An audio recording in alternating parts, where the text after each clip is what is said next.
Hello, Manchester, and welcome once again to Ward 13. My guests tonight are State Representative Tim Smith of Hillsborough District 17, which is Manchester Ward 10, Yep. and Theo Groh, the president of the Young Democrats of New Hampshire. Yep. And I'd like to announce a little theme tonight, and we'll riff off of that.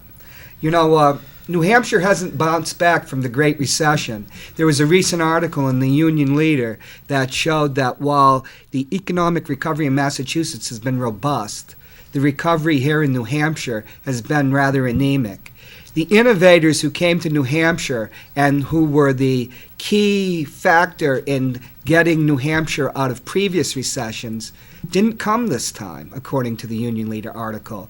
And that begs the question, why? Why didn't they come?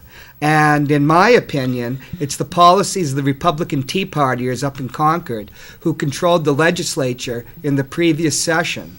They implemented some pretty disastrous economic policies, and we're still feeling the effects of it. When the Tea Party Republicans were in control of the legislature, they slashed funding. Incredibly, they slashed funding for higher education. They slashed the UNH budget by half, didn't they, Tim? And they refused to spend any money on infrastructure improvements, which were very much needed. The thing that's so incredible about the Tea Party's economic policies is that research universities, they serve as the incubators for the new economy, the new types of jobs like high tech and life sciences, that the type of jobs that Manchester needs. And when an entrepreneur is looking to locate to a place, what do they typically look at? Research university and infrastructure. And I'd just like to say, you guys are a little young, but there was a great movie called Field of Dreams, and the tagline is, "If you build it, they will come." Well, the Tea Party Republicans, they wouldn't build it, they wouldn't fund it, and the entrepreneurs that would have brought us out of this recession, they didn't come. You know, I'd just like to say for Tim and myself, I think we're alike in this. We're for responsible spending. Right. But responsible spending, there are responsibilities that come with responsible spending. And a slash and burn economic policies, that it's not responsible. And I'm going to start with Tim first. Tim, why? Why are they, these Tea Party Republicans, why are they so against infrastructure? Well, the real root of the issue is it's ideology for these folks. They have this ideological view that the New Hampshire advantage is entirely about our tax base, and nothing else matters, to bringing businesses in. They think that, if we just lower the taxes enough, eliminate all taxes, that magically businesses are going to show up. And magically, all of the, skilled workers that they need in order to operate are just going to just show up out of nowhere. But that doesn't happen. As you mentioned in the lead-in, when high-tech businesses and new economy startups are looking for a location, where do they go? They go to California, they go to Massachusetts, they go to New York, they go to Texas, and this is a diverse group. I mean, Texas is not a liberal state. It's not just about spending, it's about spending priorities.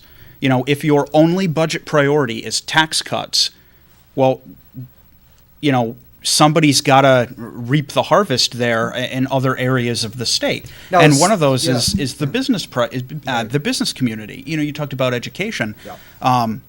Like Massachusetts and California have strong budget priorities for their state university systems. Yes, they do. And the results speak for themselves.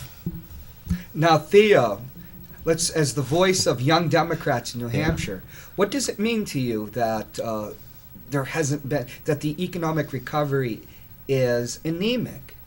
Well, I think it has a lot to do with, as you said and as Tim said, with Bill O'Brien and the Tea Party legislature and the choices that they chose to make with the budget.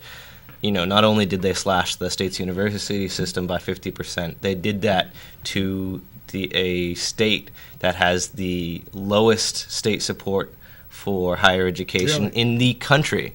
So I think, as you said, entrepreneurs coming into the state thinking, they see that and think this state isn't serious about that. And I have to give real credit to the governor for being able to restore some of that funding and to get the UNH system to freeze tuition for this year. I know that's a huge benefit to families and students, and also especially for, talk about these high-tech jobs, for the community college system in New Hampshire. They've actually been able to reduce tuition. I think that's huge. Those are a lot of those training programs where, businesses and the community college system work very closely. So I think we're getting there, but I think the damage that was inflicted in 2010, 2012 with Bill O'Brien is going to take a lot of undoing. And that's what worries me in this election, is making sure that we don't put those folks back in office. Yeah. One of the, we went to an event with Senator Lou D'Alessandro, who has quite a education background. He was the president, I think, of Franklin Pierce, and very long background in education. And he mentioned the fact that, I'm going to use the word failure, the failure for us to adequately, it wasn't his word, but it's mine, adequately fund higher education, and specifically in Manchester, even though now we've got UNH Manchester, to boost Manchester, it's created a brain drain with young people, whether you're a Democrat, a Republican, or an undeclared. No, it's very true. And it sort of strikes into the cause and effect that we get. Right now we're feeling the effects, but what the cause has been is that since over the last decade or so, we haven't invested in our educational infrastructure, our community infrastructure. We talked about the highway bill last week. We're seeing the effects of that now, where now all of the young professionals who are coming out of college with degrees, maybe they're from New Hampshire, they're returning back home looking for work, they can't find that work. So what are they going to do? They're going to move to wherever someone will hire them. I have a friend who 2 years ago graduated with a master's degree in food science. Yes. She was able to get a job with a company down in Wilton, doing work related to her degree, but the pay scale was terrible because she was ridiculously overqualified. She ended up having to move out of state in order to get a job that was more in line, with her educational level. And why weren't those jobs there? What's fascinating? I'm actually currently out of work. I've been out of work for a couple of months, and the most frequent question I get is, "Are you going to leave the state? Are you going to stick around?" From adults, and I think that's kind of reflective of the environment now, that they're worried that folks are leaving. And I think we have the problem with the higher education system where folks are leaving to go to school and never coming back. Think about my high school friends and the number of them who went to it was cheaper for a friend of mine to go to the SUNY system, the University of New York State system, and pay out-of-state tuition than it was for him and his family to pay in-state tuition in New Hampshire. And I think that's a problem. You have people leaving, they make connections with the communities they go to school in, and they never come back. Well, it was interesting that a prominent entrepreneur criticized New York State on one hand because of its policies, which we'd call, as we're tarred and feathers Democrats, like big spending policies or whatever. Yet he bemoans the fact that he doesn't have educated workers. I mean, maybe I'm just a common average 2 + 2 = 4 man, but to me, it's like talking about O'Brien from 1984. It seems like for the Tea Party Republicans, we've got the situation which 2 + 2 = 3 or 5, whatever the Tea Party wants it to be. We need funding for education and infrastructure to attract businesses and to keep young people and attract young professionals. And I think that goes beyond the state level. It goes into the city level. You look at Manchester, and we talk about the O'Brien budget reflecting a lack of seriousness and indicating that to entrepreneurs wanting to move into the state. If you have businesses and entrepreneurs wanting to move into Manchester, families wanting to move into Manchester, and they see overcrowded classrooms, they see a budget that lays off teachers in the last in the last couple of budget cycles, they start to wonder. And I think we need new leadership in City Hall, as well Yes. as making sure we keep folks like Bill O'Brien out of Concord. And I think you see that mirror, this kind of lack of seriousness on the Republicans to really make the investments that bring folks in, that bring businesses in. That's right, investment. That's what's so strange about Tea Party Republicans versus the old Republicans who were, conservative fiscally, but they knew that you would have to invest to a certain degree. Getting back to the city of Manchester itself, once again, we had Tea Partiers, the tax cap. It's a very attractive thing in theory because nobody wants to pay more taxes. Nobody even wants to pay taxes. But I find that if you say, well, what about our schools or boosting police? But once again, it's 2 + 2 = 4. You cut funding for schools. And then Central High School, my mother's alma mater, came so close to losing its accreditation.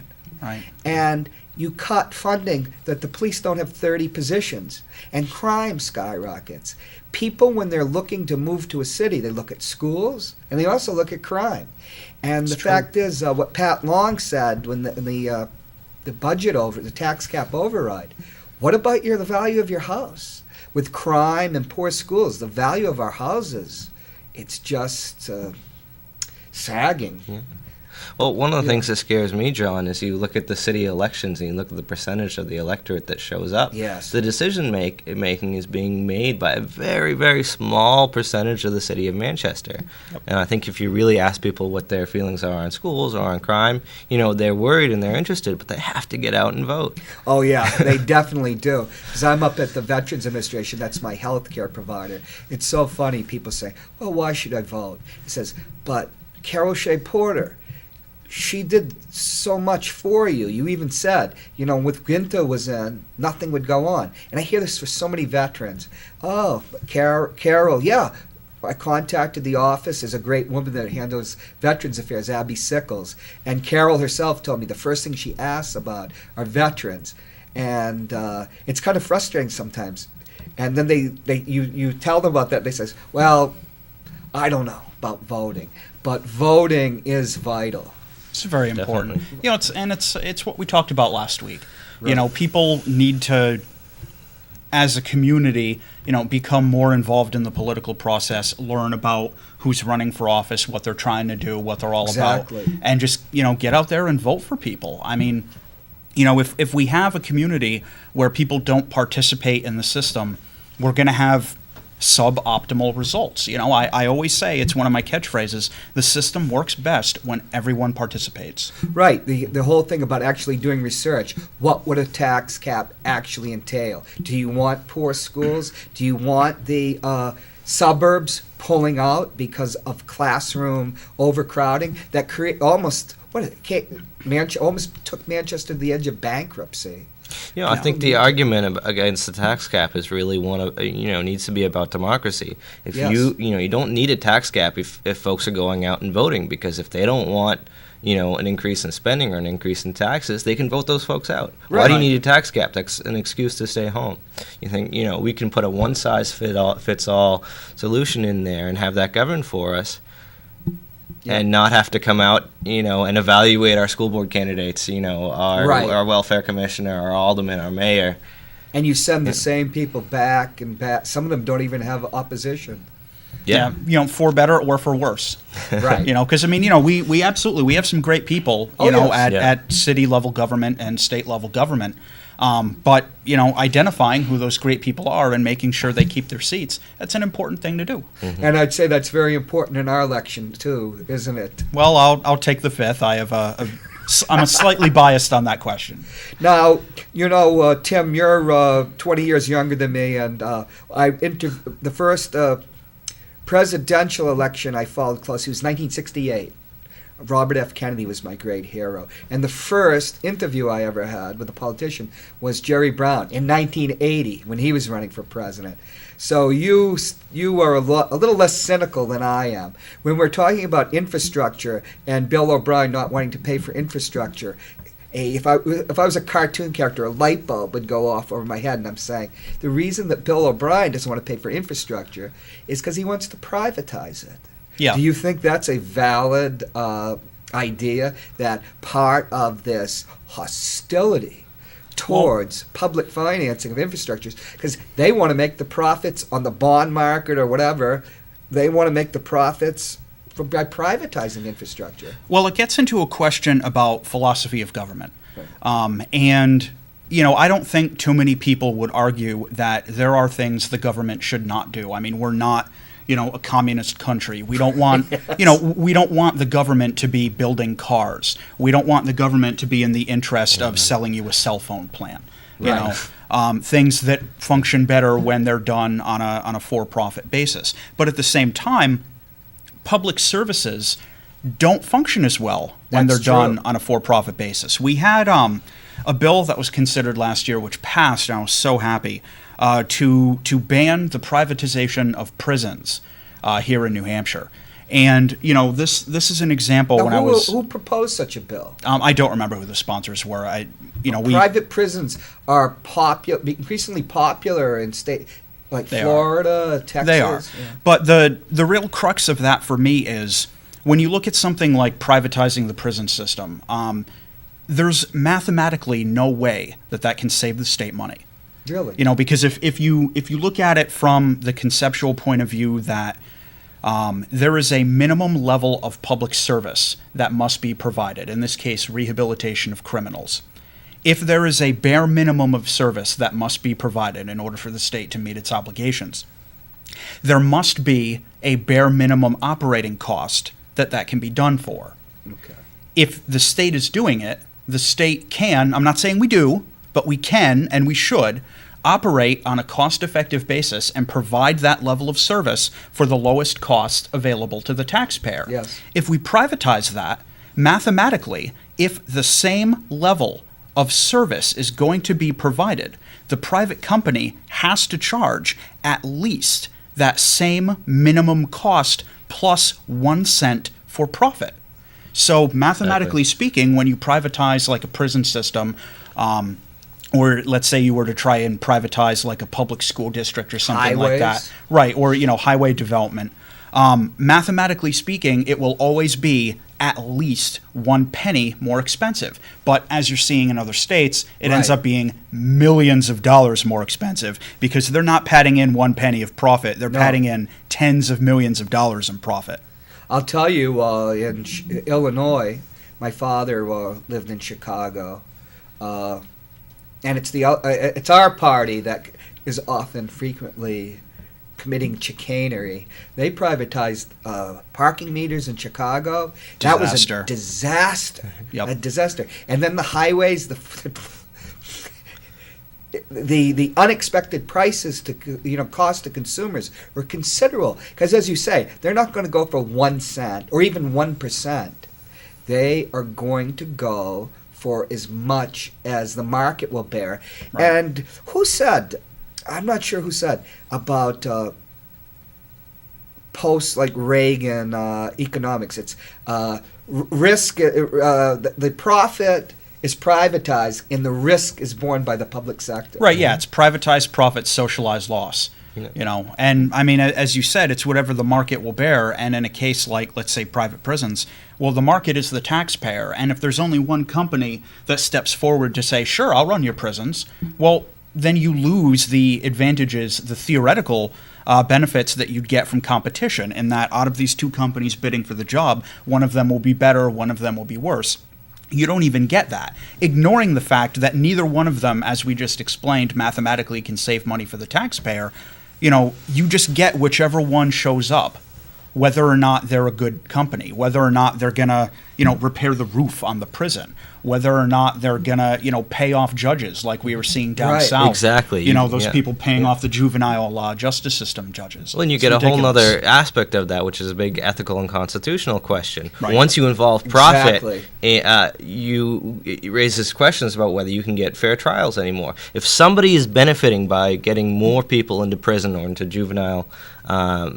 juvenile justice system, then you start to have problems. You start to introduce corruption in a major way. The state, it only hurts the state to have more prisoners. They've got more things to pay for it. But if it's privatized, that company is doing great the more people they have. And so you end up cases like you had down south where judges were being paid off for years. Yeah. Yep. There's another, I'm a legal editor. There's another negative about private prisons.